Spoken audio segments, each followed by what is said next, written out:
Christmas രാവ് വന്നെത്തുന്നതിന് മുന്നേ കത്തോലിക്ക വിശ്വാസികളെ ആത്മീയമായി ഒരുക്കുവാൻ ബൈബിൾ പഠന പരിപാടിയുമായാണ് Saint Paul Center for Biblical Theology Center അമേരിക്കയിലുടനീളം ബൈബിൾ എന്ന് പേരിട്ടിരിക്കുന്ന ബൈബിൾ പാഠ്യപദ്ധതി നവംബർ 5 ആരംഭിക്കുവാൻ ഉദ്ദേശിക്കുന്നത്. വിശ്വാസികളെ ദൈവവചനത്തിന് ചുറ്റും ഒരുമിച്ചുകൂട്ടി ദൈവവചന പഠനം നടത്തുവാനും ശിഷ്യത്വത്തിൽ വളരുവാനും കർത്താവിൽ ജീവിതങ്ങൾ പരസ്പരം കെട്ടിപ്പടുക്കുവാനും ലക്ഷ്യമിടുന്നതാണ് പരിപാടിയെന്ന് സെന്റ് പോൾ സെന്റർ വ്യക്തമാക്കി. ഒഹായോയിലെ സ്റ്റൂബൻവില്ല ആസ്ഥാനമായുള്ള സെന്റ് പോൾ സെന്ററിന്റെ നേതൃത്വത്തിൽ വിവിധ പരിപാടികൾ നടന്നുവരുന്നുണ്ട്. ഓൺലൈൻ കോഴ്സുകൾ, ദൈവവചനവും ദൈവശാസ്ത്രവും സംബന്ധിച്ച അക്കാദമിക് പുസ്തകങ്ങൾ, രാജ്യത്തുടനീളം വൈദികർക്കും സാധാരണക്കാർക്കും വേണ്ടിയുള്ള വിവിധ പരിപാടികൾ എന്നിവ സെന്റർ സംഘടിപ്പിക്കുന്നുണ്ട്.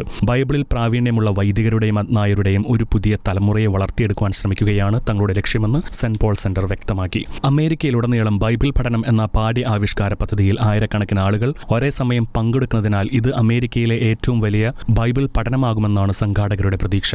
Hello Focus, Mount Saint Mary's University എന്നിവയുൾപ്പെടെ മറ്റ് കത്തോലിക്ക സ്ഥാപനങ്ങളുമായി സഹകരിച്ചാണ് ഈ സംഘടന പദ്ധതിയിൽ പ്രവർത്തിക്കുന്നത്.